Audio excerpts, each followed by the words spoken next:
Welcome to this edition of Bridge to Faith, the weekly signpost of your life's journey to understanding faith and its significance for you.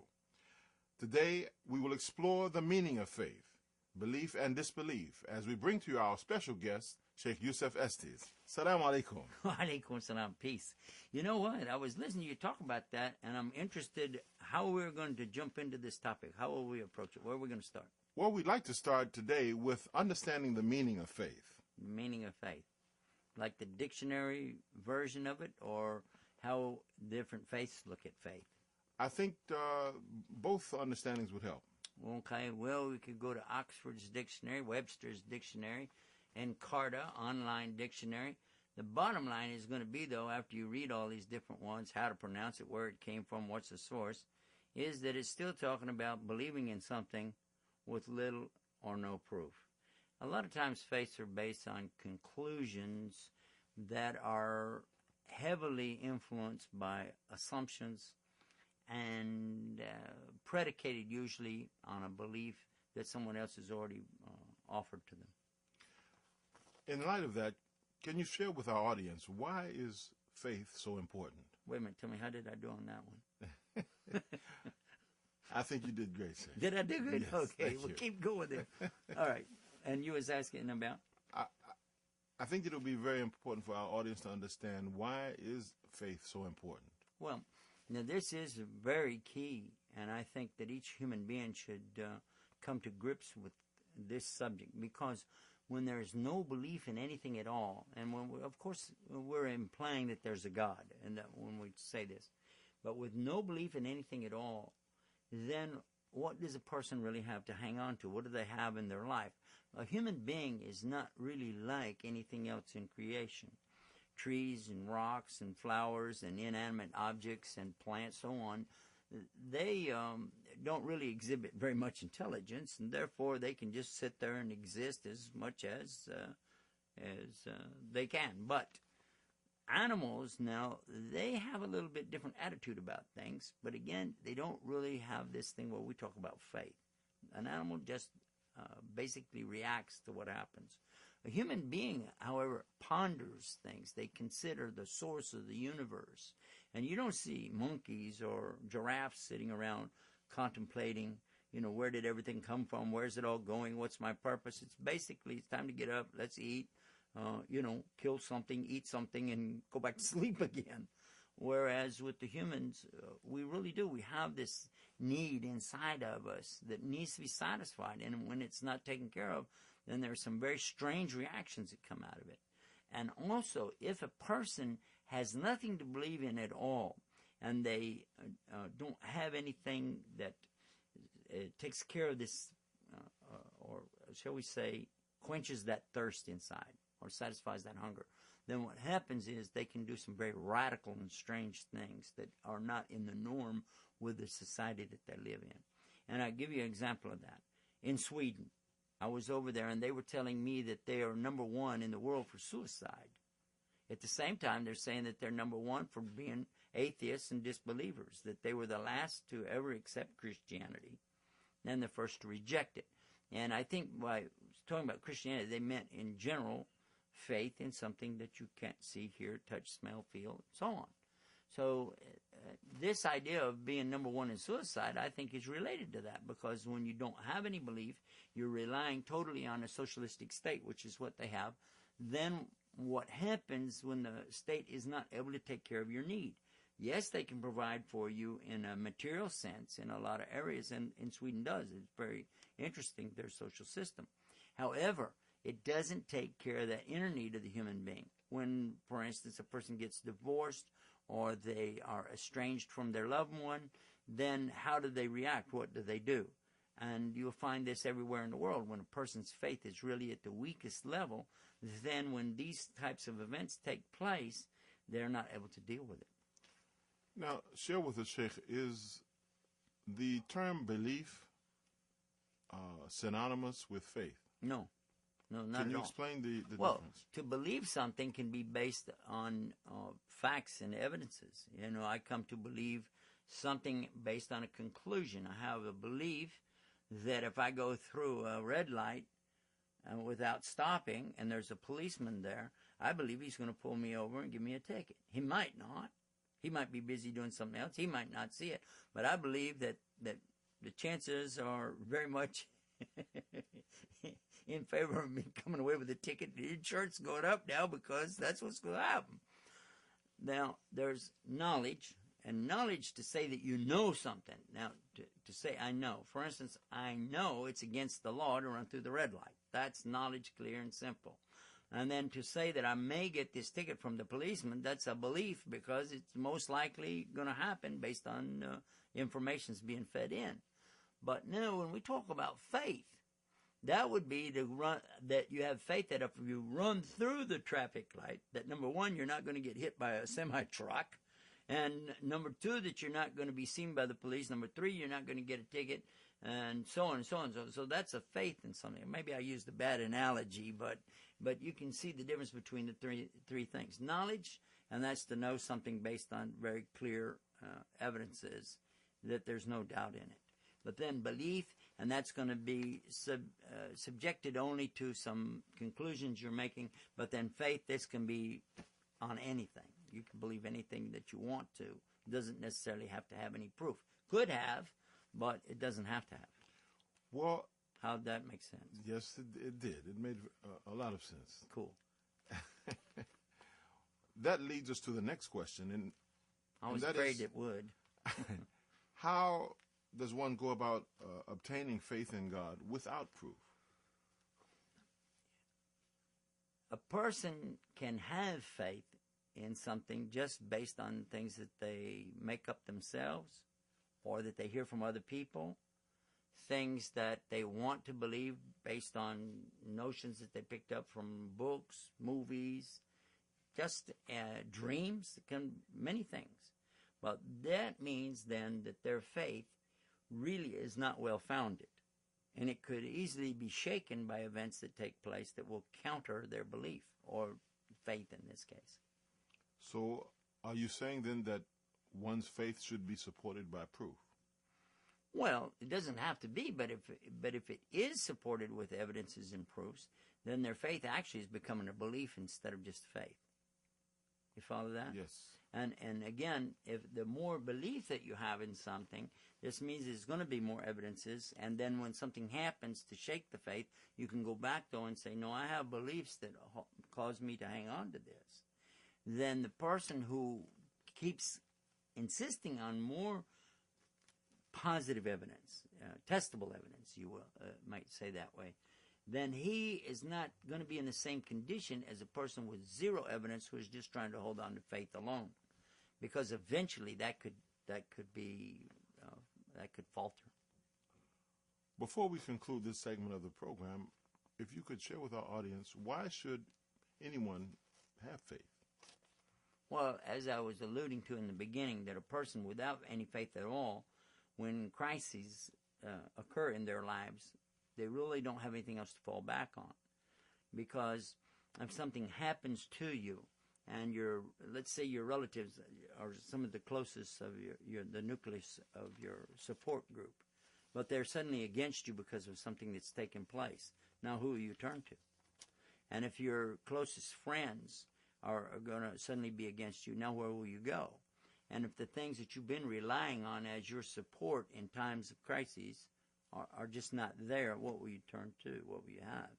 And if you say, I have my faith in my God or my gods or whatever it might be, now that's nice, but suppose that also gets tested in the process and there's nothing to hang on to now. That's when people will fall prey to these things such as drugs, alcohol, and a variety of other things that we don't even want to discuss, but then they could also commit suicide. And this is the ultimate, the worst. Well, thank you very much, Sheikh, for explaining the meaning of faith and belief. In our future segments, we hope to address the meaning of disbelief as well. Now, we'd like to invite you to stay tuned. For those of you who have thought that learning another language is out of reach, we invite you to sit back and enjoy how to learn Arabic in English.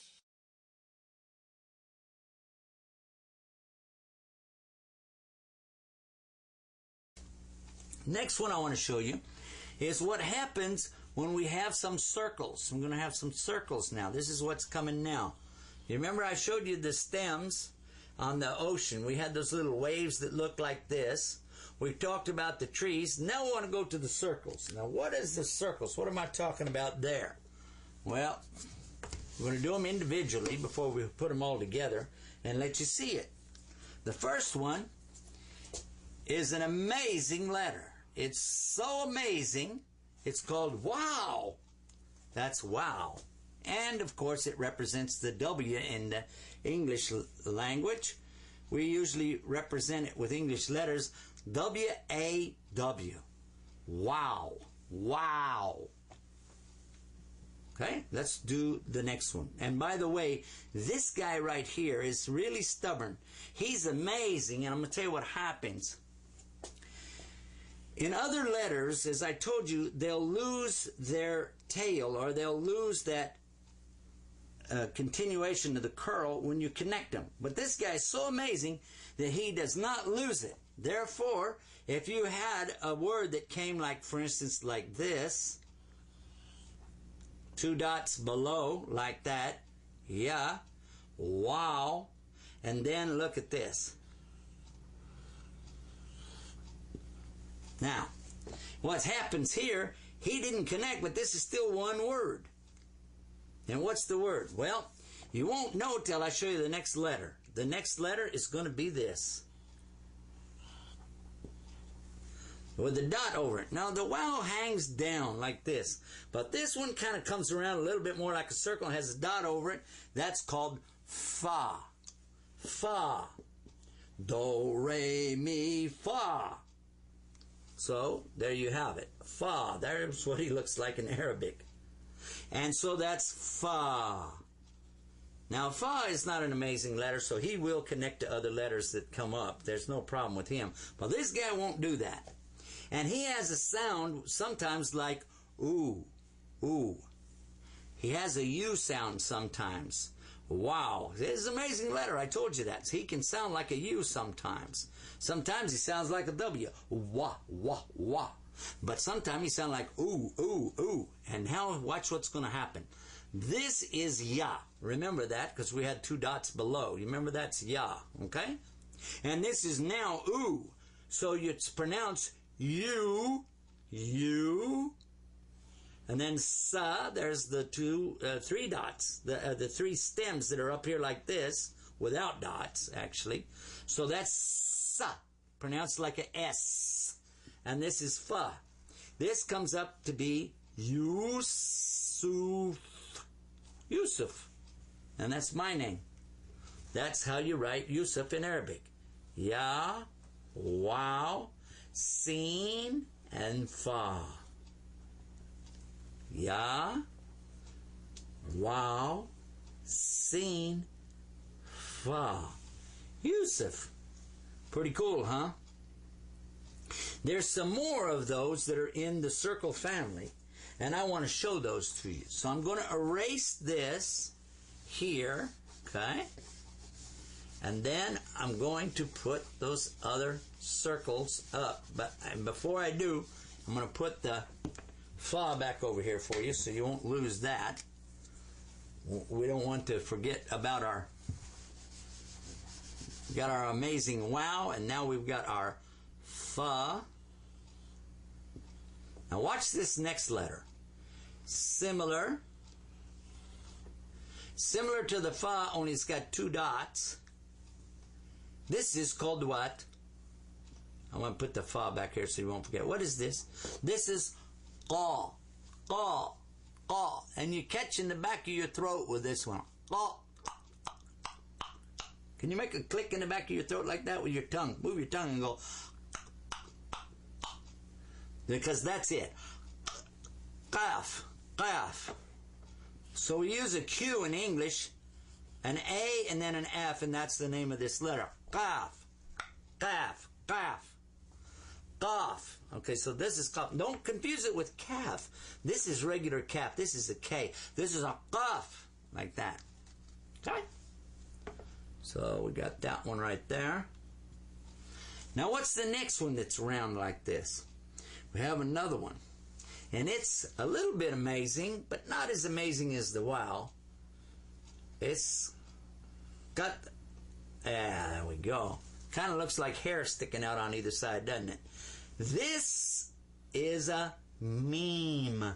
Kind of reminds you when you see hair sticking out, like you might think of your mom, you know, with her long hair or something. So that's ma. And in English we say mama. And in Arabic it's umma. So we are using the sound for our moms, aren't we? Mama, ummi, mommy. Okay, that's ummi and mommy. It means the same thing. My mother and mama. Okay, so this is one way, but I said it's a little bit amazing because it can look like that, and it can look like this too. Because that's when it comes at the end of a word. It has a nice little, some long hair coming down like that. It's pretty, isn't it? Now, this gives us the circles or the loops that we were showing a while ago. The wow, the amazing guy over here that doesn't want to, he doesn't actually want to shake hands with anybody on his left side, I guess. But anyway, he doesn't connect, so he always keeps that down. This one, the fa, when he is connected, he'll keep on going. So let's write them so you can see what happens. That's what happens with a wow. Even if you connect it, the fa would continue, and so would this one, and so will this one. So that's wow, and this one is fa, and this is qa, and this is, you don't put any dots here, that's ma. Wow, fa, qa, and meme. There you go. That's what they look like. And if meme was connected to something else, for instance, let's connect it to a ta like this. There we are. And now I put two tas together. I want to show you something real quick before we forget about it. That's ta. Ta. Remember I told you smile when you say that. And where I come from, they say smile when you say that, neighbor. Ta. Okay, but this one is the one that's so tall. You remember? So this is tall. Tall. And this is ta. Ta. And tall. That's the difference between these two. So that's a little bit of review on that, a little bit of the connection, how you put it together, and then look back over the whole thing again one time. And we'll wrap up this segment by just mentioning to you that we went through the family in the forest, and we talked about them. Then we talked about the circles and how that works, and then we made some connections here, give you time to go over it, write it down, and then when you're ready, come on back. We're back. In this segment of Bridge to Faith, we will have our guest, Sheikh Yusuf, address some questions that we have from our mailbox audience. And we hope in this point to discuss the issues about God. Who is the Creator? So, Sheikh Yusuf, if you would, Assalamu alaikum again. Assalam. This is a good subject, actually. When we talk about God, it's one of my favorite subjects to talk about. Because ever since I was a young boy, I've been hearing about God from my parents, preachers, teachers, friends, relatives. Many people talking to me about their different beliefs in God or gods. And it has fascinated me very much. And I've always been taken with this, and inside of myself knew this was a subject I liked and knew that this was something that I wanted to know more about, even till today. And so I'm not saying that everybody has that, but this is me, and so this is something I'm interested in. And when you have an interest in something, you study it more, and you think about it a lot. So in this subject, God, well, the word in English, God, actually comes from Old English, a form of the word got, and it has a T at the end of it, got. Can you say that? Good. And the word good comes from this. The word God comes from this, gut. And that was connected with the worship of Woden, the god of the tree. The tree gods or the plant gods and so on. Our word wood comes from this god Woden. And when you say somebody has a wooden head, for instance, or a wooden chair, you're saying Wooden. You're saying that name of that god, or Woot. And so this is not the God. The word God here is not the one which is, of course, in the Abrahamic faith, not from Judaism, not from Christianity, and not from Islam for sure. But anyway, to come to the meaning of this, to believe in God as a God, an entity, is not the same to just say, well, there's something out there. A lot of scientists use that term. Then today they talk about intelligent design. And that intelligent design, or ID as they call it, certainly is something that you can give demonstrable proof of. You can actually give scientific evidences that there's something that originated these things and brought things about. They have this kind of testable evidence. But as to say that this is one single God only, now is when you have to start having some belief based on conclusions. It would be illogical, for instance, to say that there is more than one God, because if that were the case, they would be in competition with each other. There would be some kind of fight going on, and then you would have this concept that they had, the Romans, the Greeks had their various gods, goddesses, demigods, and so on. And they were half human, some of them half animal, half part human, part animal, part God, deity, non-deity, divine, sometimes not divine, some of them evil, some of them good. It was kind of weird stuff. But when you use any kind of logic with it and start to think about this, it only makes sense that if there were a creator in the first place, that it would only be one. Otherwise, you'd have all kind of weird things in the creation. It would be bizarre. Whereas we observe the universe, and this is something you can do. You can observe the universe and say that, okay, this could not have come about by accident, because if that were the case, there would not be the organization. There would be chaos. You would not find these beautiful spheres rotating and in elliptical orbits, as we've seen through the telescopes and know from the transmissions of these deep space probes that we've sent out into deep space. So for sure we know there's something, and there's organization, and it's on a certain pattern. Also under the microscope you find the same thing, by the way. You find orbs that are spheres, and they're in their own orbits, turning and so on. When you get from the molecular structure now to the atomic structure, you find again, here we are, and we've got these spheres in orbits and rotating with your neutrons, your electrons, and protons. And that is, again, a scientific demonstrable proof.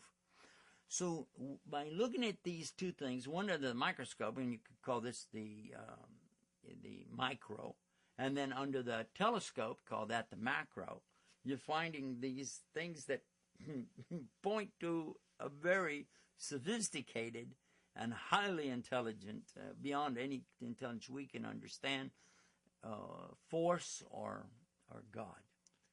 And you have a website, I believe, that addresses that. Oh, do we ever. Would you share that Yes. with us? If you want to know more about the science of Islam, I recommend, because we as Muslims, you know, we're going to say that there's scientific proof in Islam. In Islam, and that's the way we bring it. So if you will go to the website, it's called Science Islam, ScienceIslam.com. You will see the science and how Islam is dealing with this. It doesn't rule out other intelligent information that comes from Christianity, Judaism, and so on, but what it's saying is that when you really fine-tune it and you hone it down, you're going to find that there's a tremendous evidence to prove that the monotheistic God, the one of Adam and Abraham and Moses and Jesus and Muhammad, peace be upon all of them, this is right in line with the scientific evidence. So this is going to rule out Darwin's theory. This is going to throw away that evolution bit altogether. Because according to evolutionists, everything comes about by an accident taking place, which would only result in chaos. And exploding matter just erupting in the universe is not going to produce the very things that I just described. And also, it's not going to be able to be something that's going to continually ongoing in a manner of sustaining and supporting the creation that is made. Whereas we contend that we're being supported and we're living and breathing because of and as a result of the Creator himself. Okay. How'd I do on that one? You did excellent, Sheikh. Okay, cool. Now, why do some insist that there's only one God? Well, it's a logical contention, but that is not the reason that most people talk about it. Because for the most part, the people of the Abrahamic faith are the ones who claim this notion that there's only one God. And from the Abrahamic faith, you know that there were the early followers of Abraham, of Moses, of Solomon, of David, and so on. And they spread around the world, and up to today, that the children of Israel are everywhere. And they have always maintained and held fast to this belief of one God. Now, within them, they've had different groups or sects that have divided up and argued over the concept of the God, that what's their particular theology or philosophy of what God is or isn't. But they've always maintained that God is one. Now, when you come to the Christianity, you'll find, again, this is the same thing, saying God is one. The notion of the Trinity really isn't, from their standpoint, saying there's three gods, but rather that there are three separate things within a unified body. So the Trinity, according to many of the churches, is really one with three separate parts or three ways to look at it, and different aspects. But they still insist that it's one God. And then finally, in Islam, the Muslims, who are the largest group outside of Christianity on the planet, are also saying that there's still only one God, and they don't have a problem of a Trinity or anything like that. It's just, they again claim it's the same God as the Jews and Christians believe in, but it's more unified, and it doesn't have any parts to it. It's just one God. So would this be the reason why there's so many faith groups?